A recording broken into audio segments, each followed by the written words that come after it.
Our next guest is no stranger to media, as a matter of fact. You just saw him in that video. I think predicting that Apple might buy Peloton. We have the CMO of Peloton coming up later, so maybe we can ask her about that.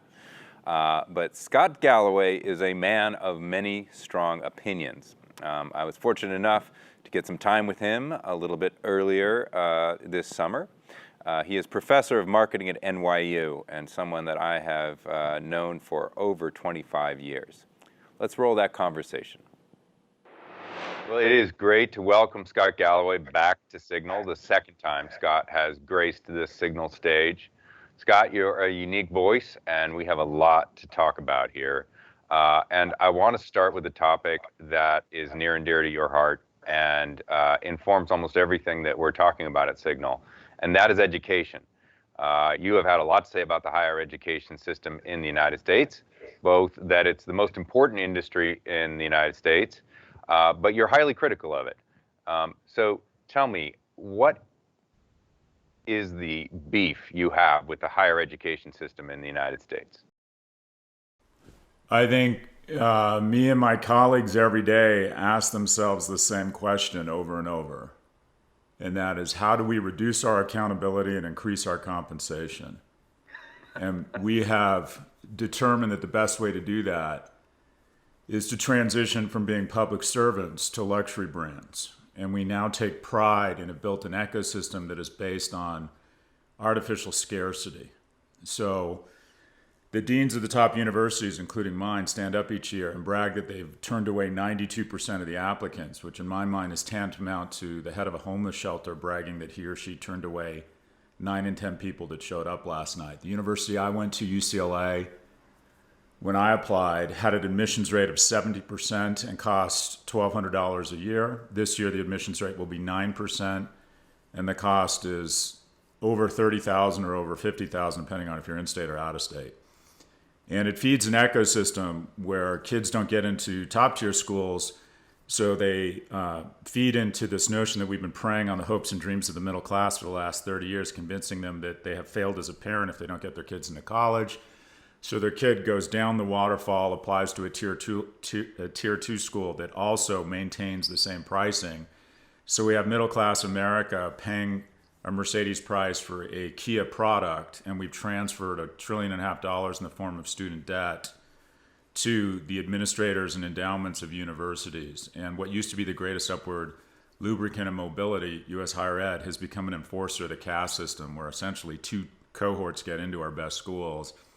One is the children of rich people. If you're in the top 1% income earning households, you're 77 times more likely to get into an elite university. 30 of the top 100 schools, including 5 of the Ivies, have more people from the top 1% than the bottom 60% in aggregate.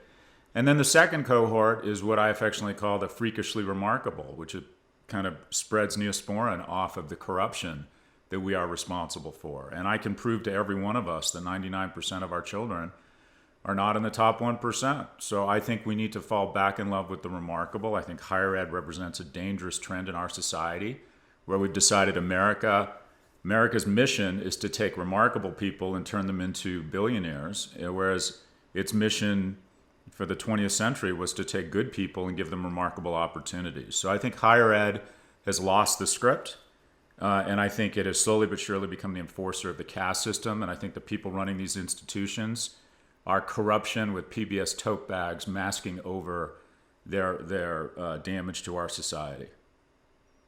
How's that, John? Hello, Signal.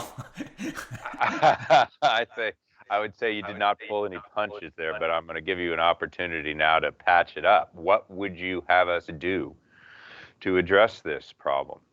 Right off the Ivy League. The Ivy League is no longer a public service. They're Chanel and Hermes.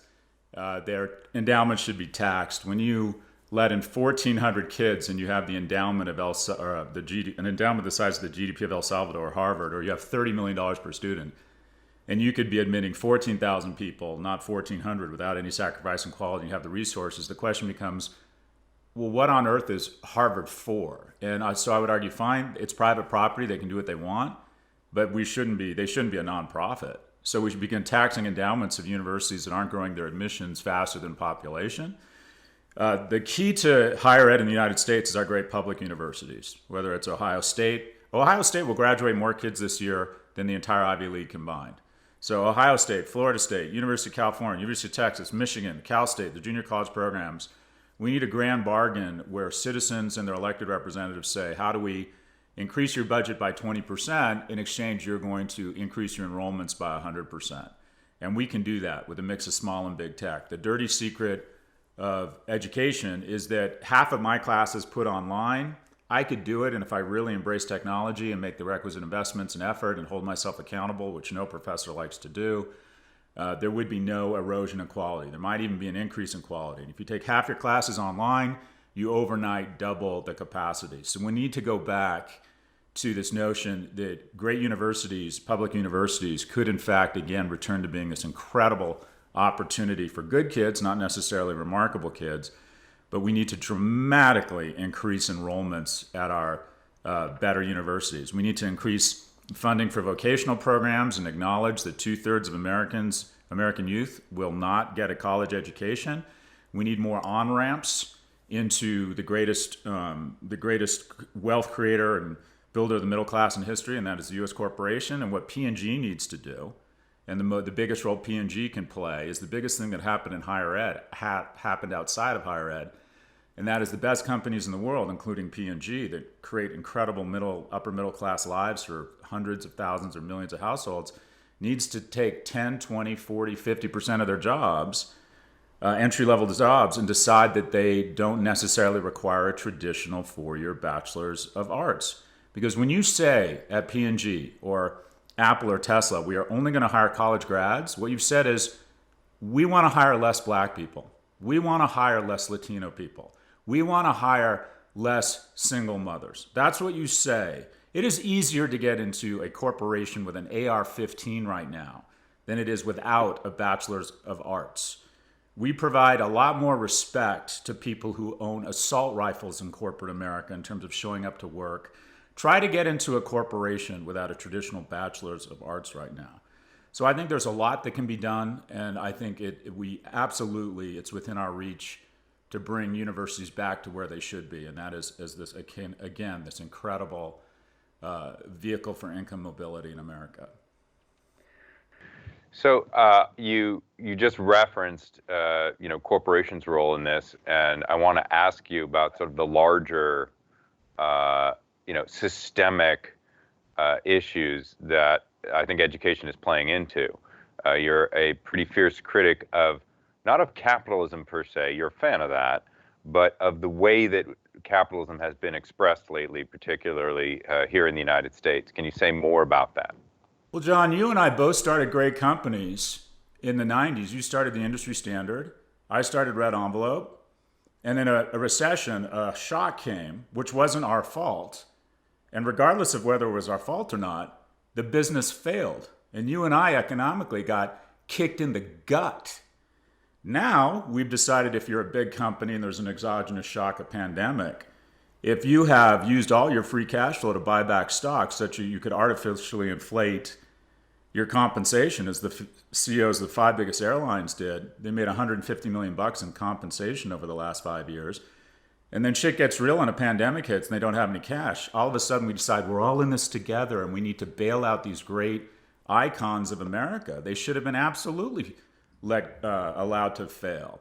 Capitalism is full body contact at a corporate level. It's violence. We let corporations fire people. We let them hire. We let them go out of business. We clear the brush out such that there's not a huge fire and more accelerant.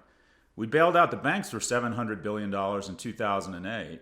We decided to bail out every big company and a lot of small companies in 2021 with $7 trillion. And all that is a transfer of opportunity and wealth from people who want their shot at a new business and want to come in and buy a restaurant that went out of business, and transfer wealth to the incumbents.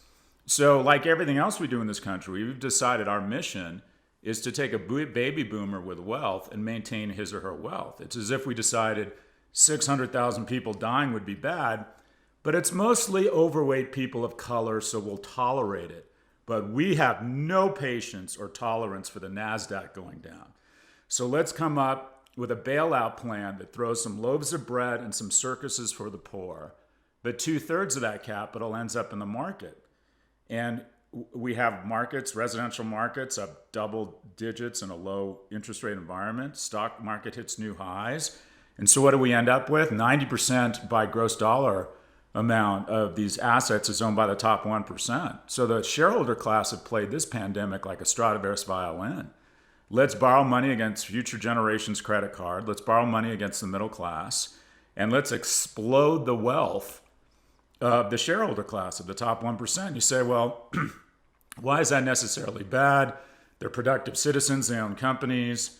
Maybe some of that will trickle down, whether you buy into that or not, but let's say you do buy into it. It was incredibly dangerous because the bottom line is this virus didn't see a full-throated capitalist response. COVID-19 did not see what America is capable of when everyone has a vested interest in fighting an enemy. Within 7 days of the outbreak of World War II, or 7 days after Pearl Harbor, we converted the largest Chrysler factory to a factory punching out tanks, and that one factory produced more M1 Bradley tanks than the Third Reich did during the entire war. When the stock market is up, when Amazon is up 60%, it's sort of, for the people who control government or have a disproportionate amount of influence, it's kind of stop, it hurts so good. If Walmart stock had been down 40% and not up 40%, if someone walked into their stores without a mask, we would have tased their ass and then had a discussion of civil liberties afterwards. If Amazon stock had been down 60% instead of up 60%, you can bet when they drop my espresso pods in my driveway tomorrow, there would have been a second person in that van who would have jumped down and would have jabbed my entire family. So if this had hit the pocketbooks of the wealthy in America, we would have made the response in Singapore, South Korea, and Taiwan look like amateur hour. So it has suppressed our response to the biggest crisis, the biggest threat to humanity in the last 100 years, because we have largely sequestered wealthy people from the impact of the novel coronavirus. So our response has not only been underwhelming, it's been dangerous and created a series of perverse incentives such that, again, this virus has not seen what America is capable of. I'm going to ask you the same question. Now let's make you king of the world, or maybe the United States. What policy response would you suggest? Is it essentially going back to a taxation scheme that redistributes wealth? Well, I'm a big believer in the radical ideas of Ronald Reagan, that I believe in a progressive tax structure, and I don't think there should be a distinction between the money that money makes and the money that sweat makes. We've decided that the money that money makes is more noble and should be taxed at half the rate than the money that sweat makes. And again, right, it's a transfer of wealth from young people who are increasingly more gender balanced, increasingly more people of color, to an older cohort that is less gender balanced in terms of power, and increasingly kind of the white patriarchy. So the two largest tax deductions in America are the deductions you get on interest for your mortgage. Who owns homes? Older people. Who rents? Younger people. Why on earth is rent not tax deductible if a home is? That makes no sense to me. And then the people who make their living or money from the increase in valuation of assets pay a lower tax rate than the people who make money from their salary, i.e. young people. So do we believe in a progressive tax structure? I got very lucky. I sold my company for a lot of money. I don't now sell any stock. I just borrow against it. And I effectively don't pay any tax. And I want to be clear. I'm going to continue to engage in massive tax avoidance per the government's permission slip. So I'm not going to disarm unilaterally. So I don't want to sound, I want to be, I want to come out as a bit of a hypocrite here. But I will support candidates that decide that this isn't the Hunger Games where everyone else dies a gruesome death and the few people that win get to go on and live an amazing life. So I think we need to return to a progressive tax structure. I think it's ridiculous that we fund these midlife crises known as space exploration with subsidies to companies, to billionaires that don't pay any taxes. So these ideas, whenever you talk about fairness and equity in our tax system, it's positioned as a radical idea. I just want to go back to kind of the Rockefeller Republican notion that if you make over $100 million, you should pay not only taxes, you should pay a larger percentage of your taxes. And I think corporations, what do you have? You have corporate profits at an all-time high. You have the billionaire people in the top 1.1% now have more wealth than the bottom 40%. Actually, that's not true. There are two people, Jeff Bezos and Elon Musk, have more wealth than the bottom 40%. I just want to go back to a point where we can make sure that the ballast of any great civilization continues to thrive, and that is the middle class. Wages are flat, corporate profits are up, stock market at an all-time high. If you look at 2009, the NASDAQ has quintupled, corporate profits are up dramatically. We've seen a massive increase, or we've seen about inflation up 200%, and we've seen the minimum wage explode from $7.25 to $7.25. So it's it just comes down to this: what kind of world do we want to live in? Have we decided? We have consciously decided that if you make the jump to light speed and you get over, call it 40 or $50 million in wealth, you no longer have to pay taxes. Is that the world we want to live in? And I don't think the fixes are that radical. I want to pivot a little bit here because one big focus of this conference is a big focus of your work, which is media and marketing. If you pull back and think about the last year, year and a half we just had, and the next year or so, what do you think the biggest trends are happening in the media landscape right now? I was hoping we'd have some time off camera. I was going to ask you what you thought of the BuzzFeed IPO.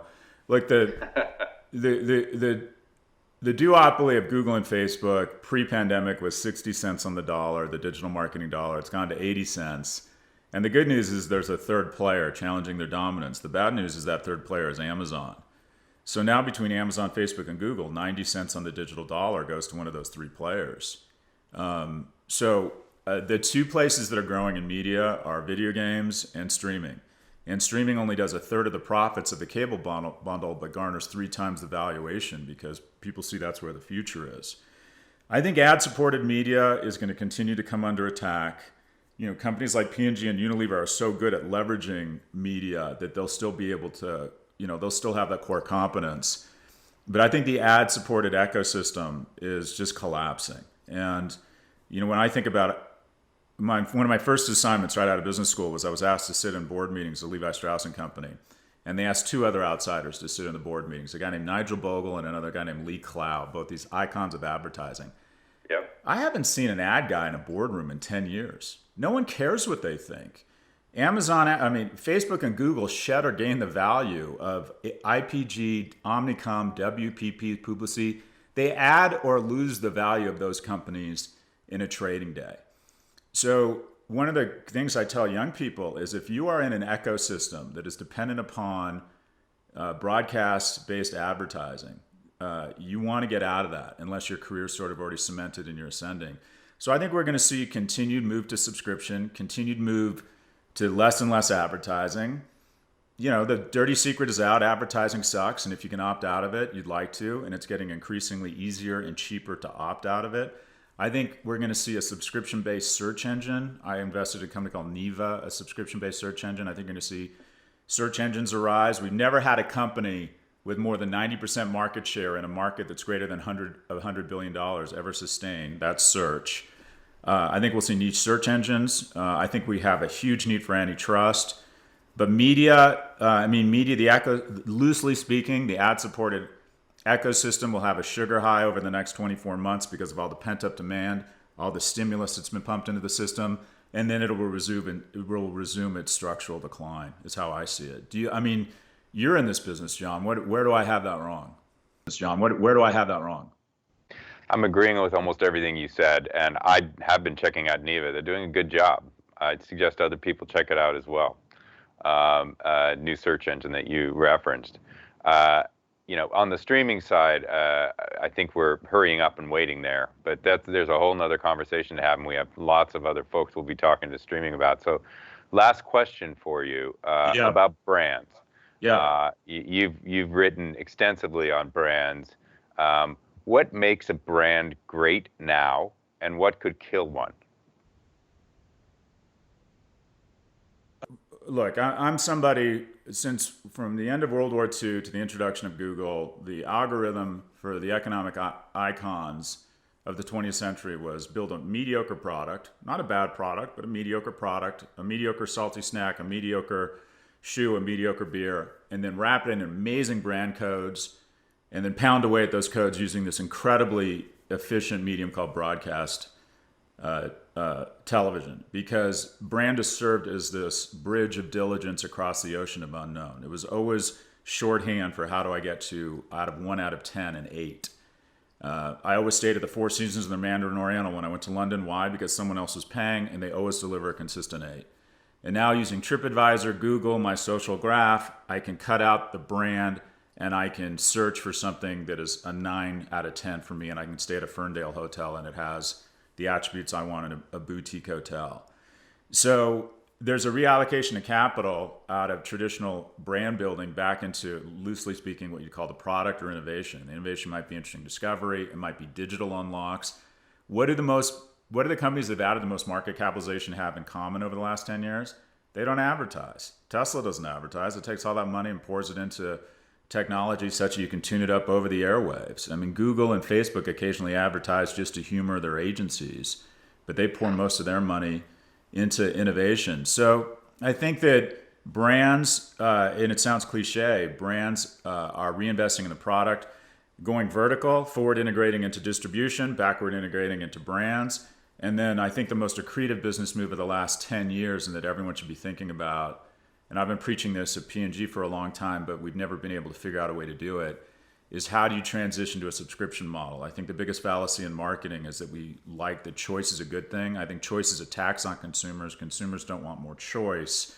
They want to be more confident in the choices presented. Long-winded way of saying reinvestment out of traditional advertising into the product and discovery and, loosely speaking, innovation, pre and post-purchase, verticalization.